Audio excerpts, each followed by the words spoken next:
आपके अपने YouTube channel success point study में हार्दिक स्वागत।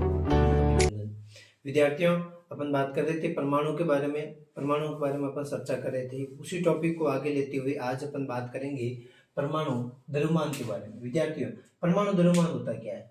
विशेष प्रकार की कुछ उसके अंदर गतिविधियां पाई जाती है परमाणु के अंदर, उस आधार पर उसकी क्या की जाती है, पहचान की जाती है। जैसे किसी भी वस्तु का कोई वजन होता है, भार होता है, उस आधार पर कहते हैं कि ये इस वस्तु का वजन है, वो भार है। उस भार की वजह से अपन उस वस्तु को उठाने में कोई ऐसा कोताही नहीं बरतते। ठीक है, अपन वस्तु को आराम से उठा लेते हैं। किसकी वजह से? भार की वजह से। तो कहते हैं कि 10 किलो की वस्तु है तो आप आराम से उठा तैयार हो जाते हैं, हाँ 10 किलो की वस्तु है मैं उठा लूंगा।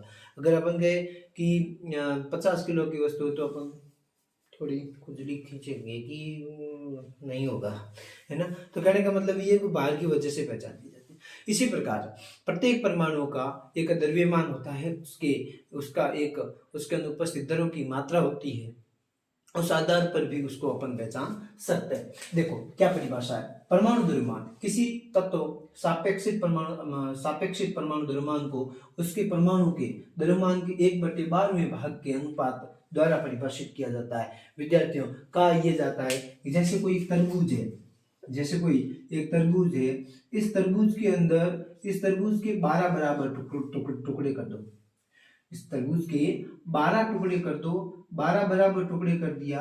उसका जो लास्टवां भाग होगा वही उस परमाणु का क्या होगा, द्रव्यमान होगा। उसका लास्टवां भाग होगा वो उसका क्या होगा, परमाणु द्रव्यमान होगा। मतलब 1/12वां भाग जो होता है वो परमाणु द्रव्यमान होता है। परमाणु द्रव्यमान को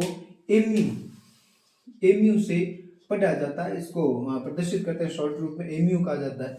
जिस तरीके से देखो, जैसे हाइड्रोजन का परमाणु द्रव्यमान 1, कार्बन का 12, नाइट्रोजन का 14, ऑक्सीजन का 16, सोडियम का 23, ये प्रत्येक तत्व का परमाणु द्रव्यमान होता है। विद्यार्थियों को आपको याद होना चाहिए, आपके खोपड़े के अंदर रटाफिकेशन होना चाहिए कि बस ये इतना होता है। दूसरी विशेष बात ये रहती है कि प्रत्येक तत्व विशेष प्रकार के परमाणु द्रव्यमान से मिलकर बना होता है। उसका विशेष परमाणु द्रव्यमान होता है। उस आधार पर उस तत्व की अपन पहचान करते हैं कि इसका परमाणु द्रव्यमान है। इसका परमाणु द्रव्यमान के आधार पर अपन उसको एक व्यवस्थित क्रम में, एक व्यवस्थित रूप में उसको प्रदर्शित करते हैं। परमाणु द्रव्यमान के बारे में डाल्टन ने सबसे पहले सिद्धांत दिया था। डाल्टन के सिद्धांत के अनुसार बाकी वाले वैज्ञानिकों ने इसके ऊपर कोई उसको ज्यादा समस्या नहीं हुई कि मतलब नया जो मतलब इसके अंदर कुछ जोड़ने की जरूरत पड़े, क्योंकि डाल्टन ने इतना शुद्धतापूर्ण, इतना आसानी से इसके ऊपर मतलब खोज की थी, इसके ऊपर विस्तृत जानकारी दी थी कि बाकी वाले वैज्ञानिकों को इसके संबंधित कोई समस्या नहीं हुई थी।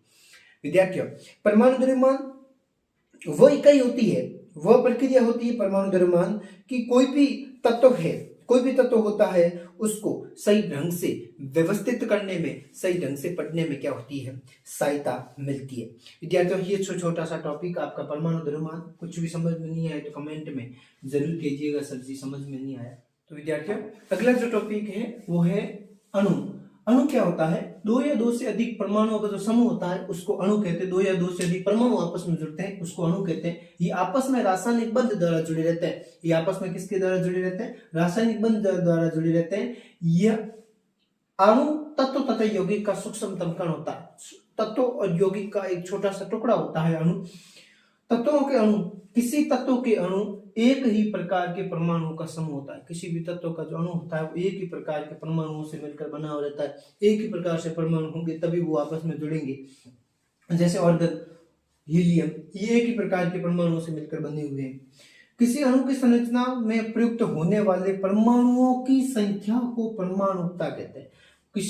कोई भी अणु है उसकी संरचना के अंदर जो प्रयुक्त किए गए परमाणु है, उसके अंदर जिन परमाणुओं का उपयोग किया गया था, जिन परमाणुओं का उपयोग होता है उसको क्या कहते हैं, उसकी परमाणुकता कहते हैं। जैसे अधातु, कोई अधातु है उसका जैसे नाम दे दिया ऑर्गन है, ऑक्सीजन है, फास्फोरस है, सल्फर है, ये एक क्या है, अधातु। इसकी परमाणुकता जैसे एक परमाणु के, ये एक ही प्रकार के परमाणुओं से मिलकर बने हुए। ऑक्सीजन है ये द्वि प्रकार के परमाणुओं से मिलकर बने। फास्फोरस चतुर प्रकार के परमाणुओं से मिलकर बने। सल्फर है ये बहु परमाणु से मिलकर बने हुए। जैसे कोई मैं अगर दूसरा यही लिख देता हूं धातु, अगर मैं कोई धातु की बात करूं ये अधातु की बात की गई। मैं कोई धातु की बात करता हूँ, कोई धातु का उदाहरण देता हूँ, जैसे मैंने सोडियम का उदाहरण ले लिया। किसका ले लिया? सोडियम हो गया, ठीक है। और दूसरा कोई और लेता हूँ मैं, आयरन लेता हूँ, आयरन हो गया, सोडियम है, आयरन है। एक और उदाहरण ले लेता हूँ आपका, कॉपर। ये जो धातु है ये सारे क्या है? एक परमाणु के, क्या है? एक परमाणु, एक ही प्रकार के परमाणु से मिले हुए हैं, ठीक है। एक ही प्रकार के परमाणु से मिलकर बने हुए होते हैं धातु। जितने भी धातु है वो एक ही प्रकार के परमाणु से मिले हुए होते हैं। इस कारण एक परमाणु अणु इसको कहा जाता है। क्या कहा जाता है? एक परमाणु होते हैं, ठीक है। तो ये आपके सामने रहेगी अणु, ठीक है। समझ लीजिएगा, अच्छे से नोट्स बनाइएगा। और यौगिक जो भी होते हैं, ये तो तत्वों के अणु थे, तत्वों के अणु जो दिए ही मैंने पहले हेडिंग लिखी थी। उसके बाद में एक और हेडिंग है इसके अंदर, यौगिक के अणु। किसके अणु? यौगिक के अणु। जो यौगिक के अणु होते हैं, मैं यहाँ लिखता हूँ विद्यार्थियों, यौगिक। जो यौगिक होता है, यौगिक आपको पता है किससे मिलकर बने होते हैं? हाँ, तत्वों से मिलकर बने होते हैं। यौगिक के जो अणु होते हैं, यहाँ मैंने एक टॉप लाइन लिखी है कि अणु तत्व एवं यौगिक का सूक्ष्मतम कण होता है। तो आपने ये देख लिया, तत्वों का अणु देख लिया, यौगिक के अणु देखना। यौगिक के अणु जैसे कोई भी यौगिक, जैसे जल एक यौगिक है, आपको पता ही है, जल एक यौगिक है। जैसे मैं दूसरा लेता हूं अमोनिया। अमोनिया एक प्रकार का यौगिक है, अमोनिया ये एक प्रकार का यौगिक है। जैसे दूसरा मैं एक और उदाहरण लेता हूं, कार्बन डाइऑक्साइड CO2, ये एक प्रकार का यौगिक है, ठीक है। तो ये संयुक्त रूप से, जैसे जल को बनाने के लिए दो प्रकार के तत्वों का उपयोग किया गया। कौन कौन से? हाइड्रोजन और ऑक्सीजन। अमोनिया को बनाने के लिए नाइट्रोजन और हाइड्रोजन। कार्बन डाइऑक्साइड को बनाने के लिए कार्बन और ऑक्सीजन। ये दो प्रकार के, मतलब इसके अंदर क्या मिलाए गए? तत्व मिलाए गए, ठीक है। जैसे मैं इसके अंदर उदाहरण दूं तो कौन आया? हाइड्रोजन और ऑक्सीजन। इसमें नाइट्रोजन और हाइड्रोजन, इसके अंदर कार्बन और ऑक्सीजन। तो ये आपस में संयुक्त जो तत्व है, संयुक्त तत्व यौगिक के अंदर क्या बनेंगे? संयुक्त तत्व बनेंगे। और इन संयुक्त तत्वों को मिलाकर नए प्रकार के यौगिक का क्या किया गया? निर्माण किया गया। एक विशिष्ट प्रकार की यौगिक का विद्यार्थियों क्या किया गया? निर्माण किया गया। तो उसके अंदर क्या मिल रहा है?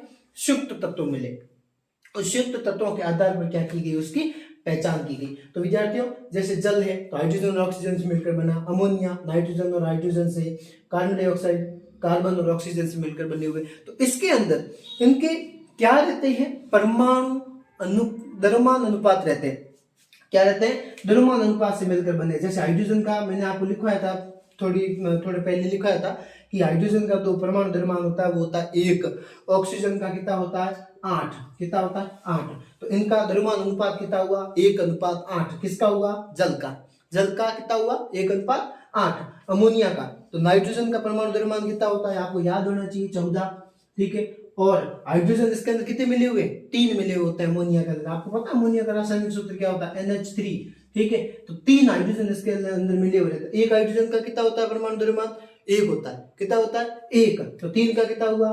3। तो द्रव्यमान अनुपात कितना हुआ? 14:3, ठीक। कार्बन डाइऑक्साइड, ठीक है। तो कार्बन कितने हैं? क्या है? कार्बन। कार्बन का कितना होता है? कार्बन का होता है 3।